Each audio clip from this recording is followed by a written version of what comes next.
Hi everyone, it's QuickyBaby and welcome back to World of Tanks. And yesterday, one of my most requested features of all time, a new series of personal missions, was revealed for Update 2.0. So without further ado, let's take a look to see exactly what Wargaming have planned for the next season of personal missions. It's been about 6 years since we had one, so boy am I excited for this. Point of no return has passed. The satellite has been launched into orbit. The whole world has learned military secrets and found itself entangled in hundreds of threads, all leading to the architect's hands. Discover what Project Kronos is and whether its developments can be used for good. What am I watching? Gather intel on the new weapon, and we'll build you vehicles capable of standing against it. Oh. All clear? Those must be the Welcome three new to Sector vehicles. 3. This is the Sector 3. third personal missions campaign.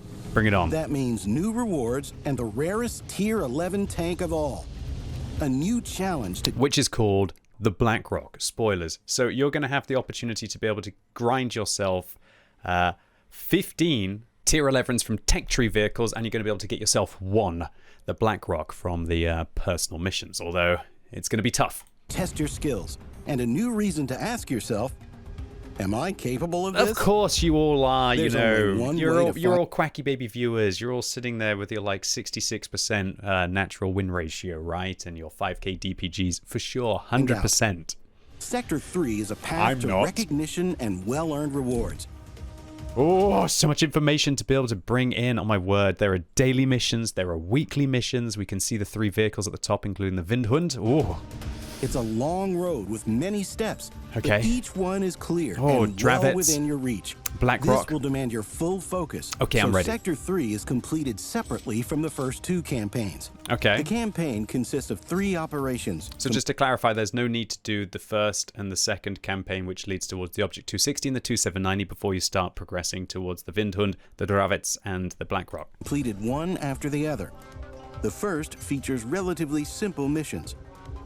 They are simple, man. What was that, 1,000 damage? Okay. Second is more challenging. You'll Be the top player in a team by damage caused. Destroy an enemy heavy tank. Not hard. need to complete its missions twice in different vehicles. Oh, so yeah, collect more vehicles, and spoilers, they're going to be for different role types. So you're not going to just have to have like one autoloader. You're going to have 2 autoloaders of the set tiers. And just to clarify, the set tiers for the first missions, for the Windhund, you can only play tier 6+. For the Dravec, you can only play tier 7+. And for the BlackRock, you can only play tier 8+. Thanks to these repetitions, missions conditions are less dependent on luck and random chance. So basically they're saying that they'll be slightly easier to do because you have to do them twice, at least for the first set. Adapt, change your tactics, choose your vehicles carefully, and you'll succeed. The third operation follows the same format. Oh, BlackRock, this is more tricky. And it does say right there, tier 8 to tier 11. So you can use tier 11 tanks to be able to do these missions as well, if you can manage to unlock them, right, in time. So be the top player on both teams by damage caused and destroy at least 3 different vehicles of 2 different types. Fine, not too bad. That's the first mission. But you don't need to repeat its final 5 missions. They'll be... Okay, so you have to repeat the first 10, and you have to do it 3 times by the looks of it, but you don't have to repeat the final 5. They're going to be one-offs. Tough enough as they are. Each operation includes 3 series of missions that Vanguard replace tanks, the previous ambush structure tanks, and based on assistance. vehicle type or nation. The Vanguard series is for tough frontline vehicles. So we can see what vehicles you can play. You can play Assault, Breakthrough, and some versatile heavy tanks. Assault and breakthrough heavy Medium and tanks, tank destroyers, by as the looks well of it. as some versatile ones. So you have to. The fact that these roles are only applicable to tank destroyers, mediums, and heavies, it kind of hard prevents you from using tank destroyers or light tanks to be able to do these missions. But the system is still way better than previously when you had to play kind of like a medium tank or a heavy tank or a light tank. But when you think about it, for the 279E missions, you were limited to nations, right? So you actually had quite a lot more options at your disposal. These are going to be a little bit more specific, I believe, than the 279E missions. For the Ambush series, you'll need fire support vehicles. Snipers and auto-reloaders of different types will come in handy. And the Assistance series is all about light tanks or artillery. It's your call. Wow, light Choose tanks what or you artillery. like and what you're best in. Each series is made up of 15 missions that are completed sequentially, one after the other. Okay. The mission series are... So that's a bit of a change because as far as I'm aware with the 279Es, you could pick and choose. I think that's a bit of a lame change because I don't know about you guys, but sometimes maybe you just want to play a tank and you want to play that specific vehicle and you want to pick a mission that might work for it.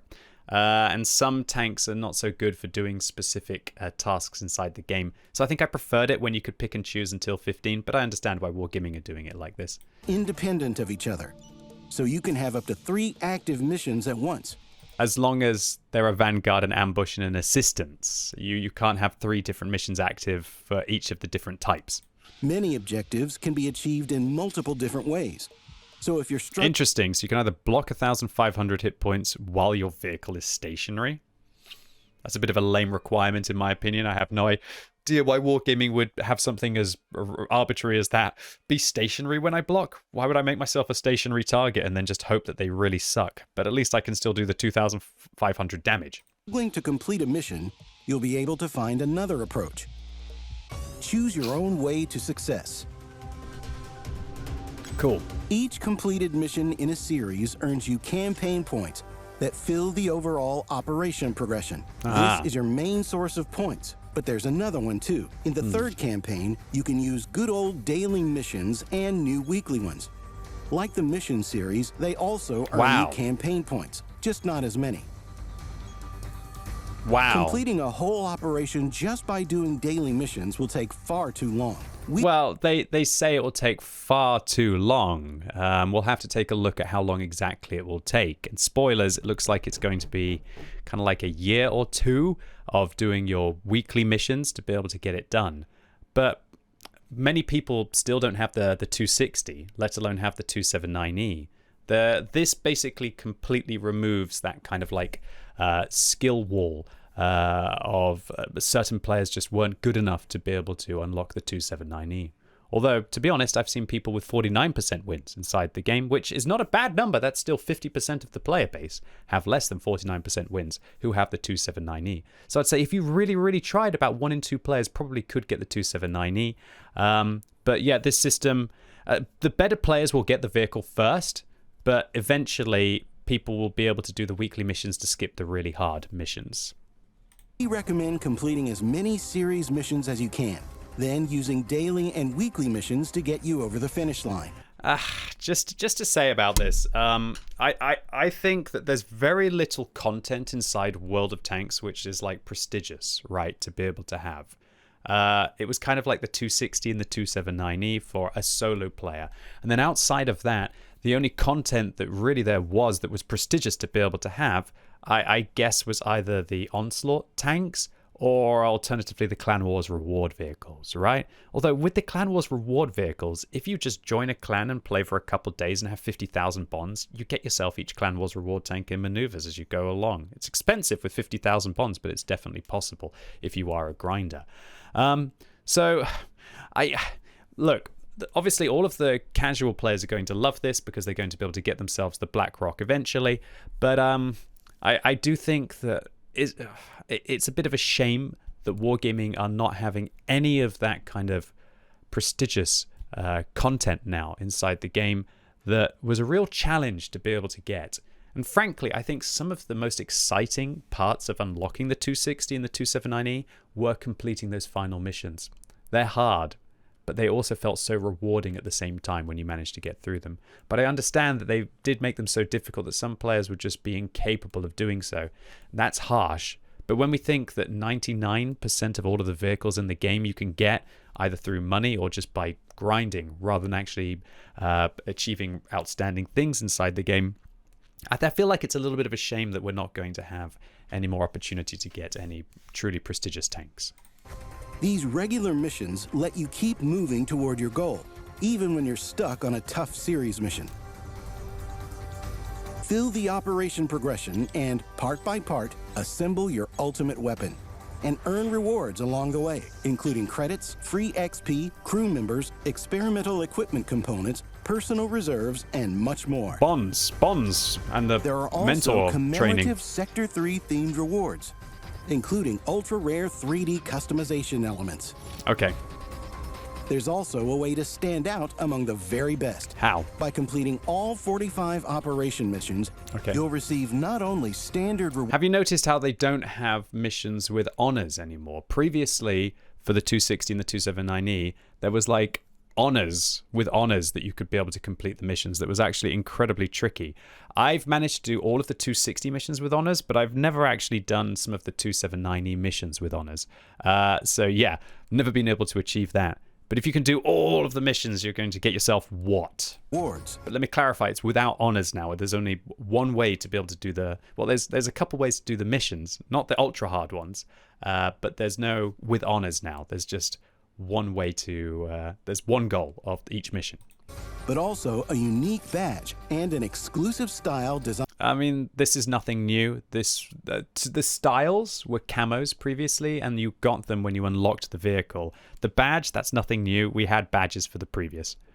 Specifically for that vehicle. Completing all 3 operations with honors will reward you with an ultra-rare badge. When they say with honors now, I guess what they're talking about is... they don't mean honors like it was previously. They mean just complete all of them, I believe. Because if we look at the final Windhund missions, there's no opportunities to be able to complete the mission with honors. There's no secondary kind of level or tier of difficulty. And when we look at the Blackrock as well, there's no with honors. It's not like do this or do slightly more. So I think that Wargaming are adding confusion by saying with honors there. Badge, legendary 3D customization elements, and a year of World of Tanks premium account.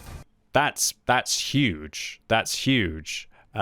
So good luck to all of you. Although before all of you get incredibly excited about the 360 days of premium, spoilers, one of the requirements is going to do 9,000 damage.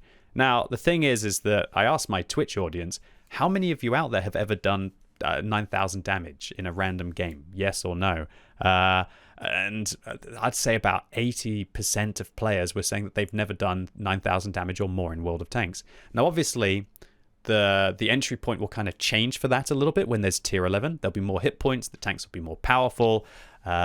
So if hit points go up by 10%, then if you were like capped out at 8,000 damage previously, you'll probably push it up to 9,000 when you're playing a tier 11 compared to if you're playing a tier 10, for example. Nevertheless, I still think that 360 days of premium will never be achievable for about 70% of the player base. So Wargaming are kind of like dangling it in people's faces. And honestly, for a lot of players now, what does 360 days of premium even really mean for the true hardcore kind of whales or the collectors, right? Some of us have got like years and years of premium now. Everything you need to let the world know I did it. Okay. But the main rewards are 3 vehicles. They're for the very best. And just owning them speaks volumes about what you're capable of. Or does it really now though, Wargaming? Or does it just speak volumes about how much you actually did your daily and your weekly missions to fill that progress bar? For the first operation, you'll get the Windhund, a Tier 8 tank destroyer. This is a vehicle built for stealth ops. Honestly, does anyone want to play a Tier 8 reward vehicle in World of Tanks now? Stays in the shadows until it delivers the fatal blow. Maybe that's a bold statement, but I just feel like I've got tank fatigue inside the game. I don't even really have interest in playing Tier 8s. I want to play Tier 9s, let alone a Tier 8 that's not going to be a premium tank. With a good rate of fire, high shell velocity... Oh, I'm already seeing something horrible here, guys. And that is 320 alpha damage. That's horrendous. This looks a lot like a UDES, but a UDES which is slightly faster inside the siege mode. But man, that alpha damage, it didn't work on the KPZ at Tier 9, and I don't think it's going to work at Tier 8. ...and deadly penetration. It can bring down even the biggest prey. All of this makes the Windhund the like all Tier 8 tank destroyers, perfect sniper. And its good maneuverability in siege mode means this hunter won't become the hunted. I'm sorry, this hype video needs to be we need to do kind of like a content cop on this. This is ridiculous. Wargaming are hyping up this vehicle to be like the new best tier 8 that you need to grind to be able to get. I can tell you, statistically, this vehicle is not nearly as exciting as Wargaming are making it out to be. Let's compare it to the quite innocuous UDES 3. I'll put both of these vehicles inside their siege mode, so it kind of makes more sense. So the Windhund has a little bit better DPM, but loses a huge amount of alpha, 70 alpha a shot. The UDES absolutely crushes this tank on penetration, both on its standard rounds and also on its gold rounds. The UDES has much better accuracy, significantly worse gun handling though, which is awkward. But much better gun depression at 14 degrees compared to 12. Now, the real advantage that the Windhund has is that 15 kilometers an hour inside the siege mode, so it is going to be much more flexible than that. But a lot of people just like to sit and snipe in the UDES, which has vastly better camo rating, but worse hit points. So if the Windhund has armor, then maybe this will be a good thing for the vehicle. However, upon closer inspection, it doesn't have any armor, so it's basically going to just be overmatched by everything that hits it. So yeah, I'm sorry, Wargaming. You can try and make this seem like it's going to be the new best epic tank. It's really not. Windhund is an experienced, persistent predator that won't stop until it tears off its opponent's tracks. Personally going to just gather dust inside my garage after I manage to get an ace tanker and maybe even some marks of excellence in it. And then their turret. Bold claims. Okay, let's take a look at the For completing the Dravec. second operation, you'll get a new tier 10 tank. It's quite interesting that this is going to be a tier 10 for the second operation. I think that Wargaming really missed a trick with the Windhund. I think the Windhund should have been just a tier 9 premium. And if they needed to make it statistically bad, tier 9 premium that people work towards to get is fine as long as it's not a great vehicle. You can already buy vehicles inside the bond store that are tier 9 premium. Why couldn't we manage to have the Windhund be a tier 9 premium? The Dravets, fair enough, the Dravets could be like a tier 10 reward, not a tier 10 premium. I'm not expecting that. Just very disappointed so far with the actual rewards. The VZ60S Dravec. This doesn't look like anything special either. And just to let's just get it done at the beginning. So this vehicle is already in the game. It's already being tested. It's a Czech tier 10 heavy. It's currently called the VZ60S, and the statistics I've checked are identical. Now let's compare it to the VZ55. Now keep in mind that I'm not 100% certain, but I think the VZ55 is going to get 530 alpha damage next patch. But I'm not sure if that's only with the single shotgun or if it's the autoloader. If it's the single shotgun that gets 530 alpha and not the autoloader, then it's let's imagine that you just want to play with a single shotgun and not think that the autoloader gets 530 alpha. The VZ55 has a better DPM. It's going to have massively the better alpha when it has 530 next patch.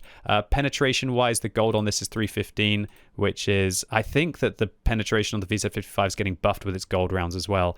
Gun handling wise, there's not really too much difference. In fact, the VZ55 has better dispersion values when it's moving, so you can probably drop vert stabs on that tank. The gun depression is the same. They're practically the same kind of speed as well, with 50 versus 45. It looks like the VZ60S has slightly better armor configuration, but a horrible frontal hull armor that we're going to have to take a look at. Now, remember, the VZ60S will probably be able to use a gun rammer because it doesn't have an autoload option, whereas the VZ55 actually cannot. So that might be an advantage. Let's take a look at how these armor kind of like configurations work out. So strong turret here, 150 on the upper hull, 140 on the lower plate. For the Dravec, it looks like it actually gets some pretty good space protection on the lower plate. Oh yeah, that armor's quite good. But 100 on the upper hull, that's easily going to be penetrated by quite a lot of heat rounds. And also, if somebody face hugs you, they're going to have a very easy time aiming down on your hull. Whereas on the VZ55, they're going to struggle a significant amount more. This thing gets overmatched, 30 millimeters of roof deck armor, whereas the VZ55 has 40. Side scraping opportunities, probably very similar between the vehicles. The Dravec actually looks pretty good for side scraping like that. A smaller weak point on top as well. So I'd say the Dravec does look good, but it looks like it's going to be comparable, if not worse, than a VZ55 using the standard gun. So absolutely nothing exciting really to write home here. Is a model breakthrough heavy tank you can rely on in any battlefield situation. Fair shout. Its armor is as interesting to study as it is hard to penetrate. We broke it down. The lower glacis is protected against heat shells with a screen. Then fire AP. The upper glacis has a sharp angle and deflects APCR shells like rubber balls. But won't deflect heat shells. The turret is very tough and shielded by screens. Fair There's shout. a cupola, of course, but good luck hitting it. It's quite small. Just aim At the better. same time, the vehicle quickly reaches and maintains a speed of 45 kilometers per hour. Which is not that good. VZ55 is faster. Just as a breakthrough heavy tank should. But, unusually for this role, it boasts 8 degrees of gun depression. This gives the Dravec versatility, as does its handy gun with 450 HP of damage per shot. A powerful Tier 10 is already an impressive reward, but that's only the second operation of the 3. At the end of your path, So far, honestly, really disappointing. I think the Windhund, I'll barely play that tank or care about it. For the Dravec, again, I'll barely play that tank or care about it, in all honesty. you'll climb even higher. Higher than ever before. Tier 11. There, you'll find the Black Rock, Sector 3's main reward.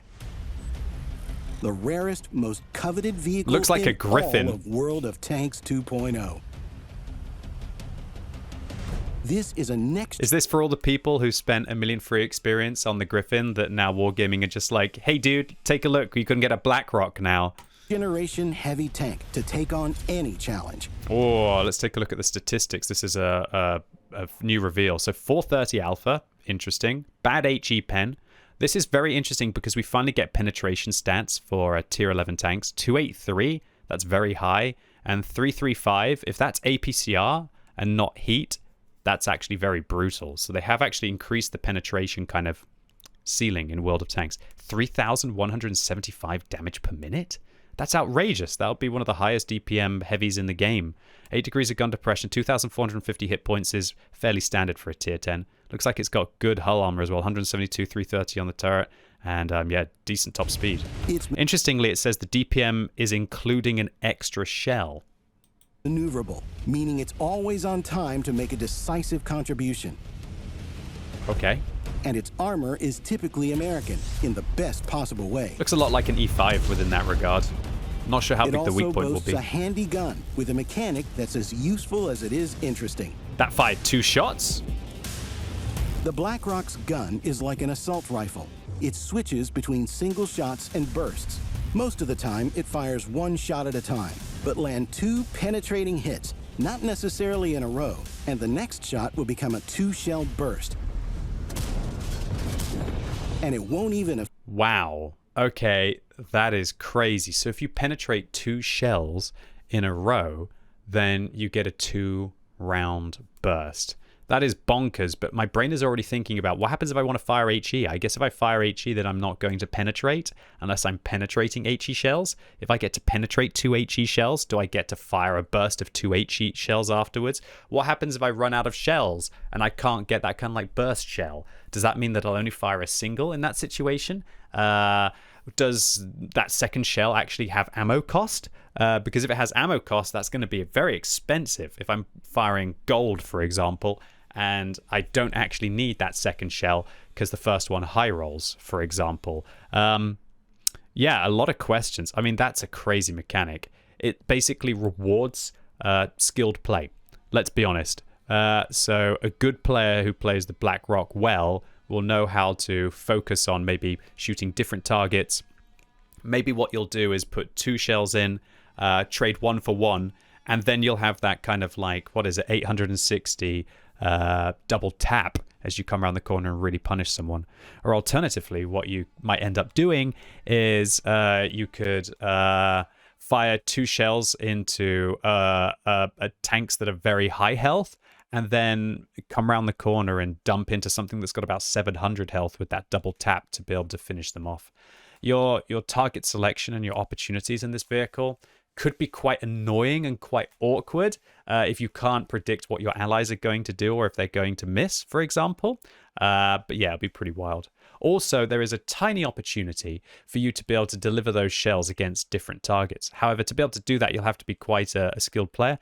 I do it a little bit in my Char 75, which has a 3-round burst, and you can do it a little bit in the Griffin as well. It looks like it's got about half a second or a second between the two shells.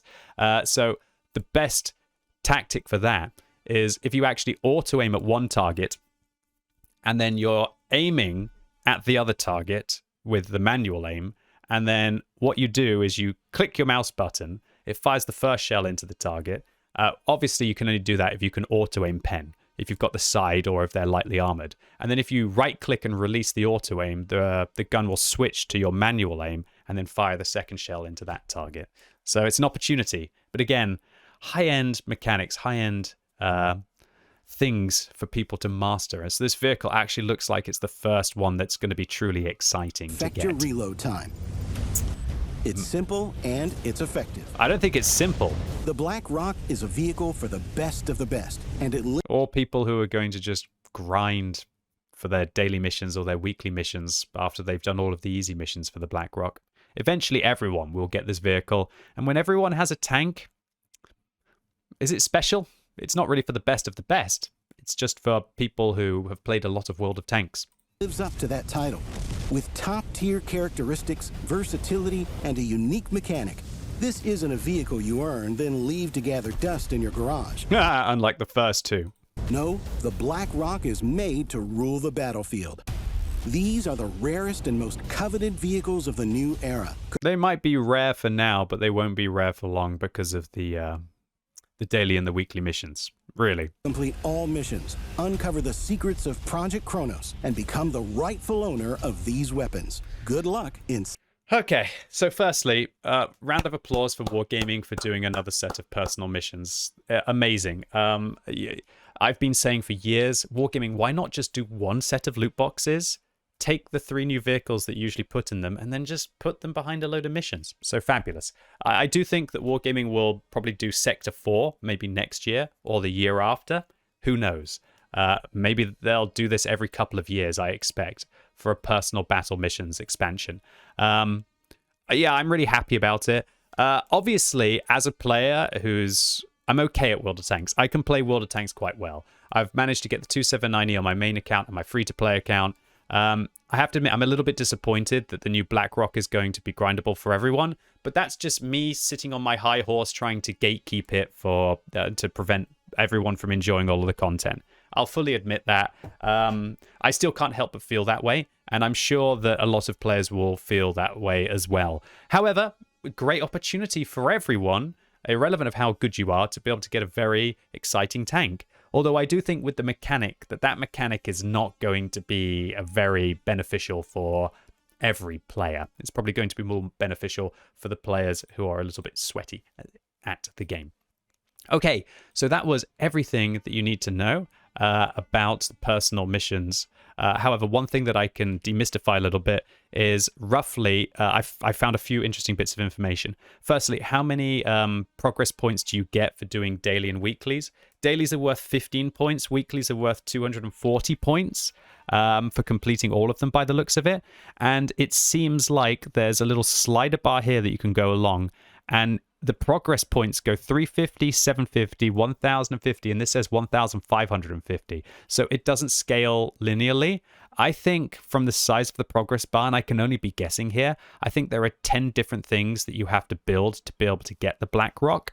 And so accordingly, my guesstimate is that it's probably going to be about 5,000 progress points to be able to get the Black Rock. So if it's 5,000 progress points to be able to get the Black Rock, and you get 240 progress points for your weekly missions, you could basically just do none of the missions at all, and that would allow you to probably get the Black Rock even in about half a year.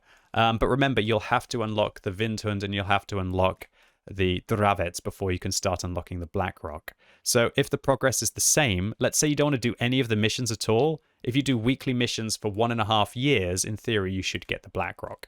However, for most people are going to be able to do at least half, if not more, of the missions. Definitely all of them for the Windhund, and mostly all of them for the Dravec. And it's only really those tricky last missions that will cause you issues for the Black Rock. But yeah, I'd say for players who do all of their weekly missions, everyone will have the BlackRock within a year. That is my guesstimate. But yeah, it will require some effort. That's Wargaming's new system. That's how they want to do personal missions. They obviously want them to be for everyone, and they don't want them to be exclusively for players who sweat to be able to get them. So just to let you know how hard the missions are going to be, Wargaming have actually published all of the missions on their website. So if any of you out there are wanting to try and like think what tanks you'll use for the missions because you want to do it very quickly, you can go and prepare. I'm just going to talk through some of the harder ones so that you can get an idea of just how tricky the missions will be. So for the Windhund, to do Vanguard 15, you have to cause, receive, and block a total of 8,000 damage. That's very similar to a mission that we already have, HT 15 for the Object 260, although for the 260 it was a lot harder to do than that. Look, anybody can just get in a tier 11 German heavy and do that probably in about a couple of games, in my opinion. You can easily block 4,000 damage in a game. Your tank's going to have like 4,000 hit points. That's it. Now you're done. Everyone will be able to do that super simply, as long as you're actually grinding towards the top tier. For the ambush ones, cause 4,500 damage to enemy vehicles. I think most people can do 4,500 damage in an evening of play. No problem there. For assistance 15, damage caused, including your assistance, must be 5,000. I think anyone can do that in a light tank if they just get on Prokhorovka or Malinovka. So all in all, very easy to get the Windhund. Probably why they made it tier 8. Entry point, super easy. Okay, let's talk about the Dravec. Let's go for the hard missions. Okay, cause, receive, and block a total of 9,000 damage. Again, I think that's super simple. I think everybody's going to be able to do that very quickly, in my opinion. Ambush 15, cause 25% of your team's total damage and cause 6,000 HP to enemy vehicles. Okay, that's a little bit more brutal. Obviously, you're going to want to try and play a tier 11 tank and get into a +2 matchup against tier 9s. Or play like a tier 9 and just pray that you get a... Or even you could use tier 7 for this. Well, tier 7 do 6,000 damage could be a bit tricky. Tier 8, 6,000 damage, possible, but it's a very, very good game. I'd say tier 9 will be the sweet spot. Tier 9, tier 10 will be the sweet spot for this, where you're in a +2 game where there's not too many hit points on the enemy team. So you can do 25%. It's basically just get a high caliber and do 6,000 damage. Not too tricky, but not super easy. For assistance 15, damage caused, including damage caused with your assistance, must total 6,000. Again, I think that's super simple. Just get yourself a high tier light tank on Prokhorovka or Malinovka, and you should do that within a few games. Easy peasy. Okay, let's take a look at Operation BlackRock. This is where the pain should begin, right? Okay, so, wow. Cause, receive, and block a total of 16,000 damage. Dudes, that's crazy scaling. It went from 9,000 up to 16,000. That's crazy. I think it went like 8,000, 9,000, 16,000. Wargaming math. So 16,000 damage caused, received, or blocked. I still think that's very possible. I think I could do that within an evening of playing the mouse. If I was to play the Taschenrate, the tier 11 mouse, I think I could probably do that within an evening. Although, still tricky. Before that, caused 6,500 damage to enemy vehicles that hit your vehicle at least once. What the hell, Wargaming? What are these extra conditions? Cause 4,500 HP and damage to immobilized enemy vehicles? What the hell, Wargaming? And then this is the crazy one, cause 9,000 damage to enemy vehicles. That's just a hard prevention for a lot of players. But the one where it says deal 4,500 to immobilized enemy vehicles, that's wild. What am I going to do? I'm just going to get into a platoon with my friends, and they're going to play autoloaders, and they're just going to shoot their tracks and then keep them tracked, and then I'm just going to pump them. I could do that first time if I had friends who would help me. A lot more challenging to do solo. So interesting, these missions. Let's take a look at a few of the ambush ones. Destroy 3 enemy vehicles, causing 1,500 damage to each. That's pretty brutal. That's pretty brutal, actually. That's quite challenging. I'd probably play an autoloader, like a WT Alpha 100. So yeah, thank goodness I got my Phoenix. Oh my word. Cause and assist a total of 9,500 damage in the ambush one. I guess that's just like get forwards, be aggressive, try and spot as well. Win a battle and cause 30% of your team's damage. That's not too hard. I'd probably do that at tier 8 and just try and get a top tier matchup. Cause 9,000 damage to enemy vehicles for ambush 15. Tricky, honestly. You want to play it as high tier as possible. Tier 11 will probably be the easiest way to do that. Tier 11 Grilla. Yeah, I'm coming for you to get the BlackRock. It definitely that, but this is my point. What I said earlier on in the video, probably about 70% of players have never actually done 9,000 damage in World of Tanks. So that's why Wargaming are putting those weekly missions in.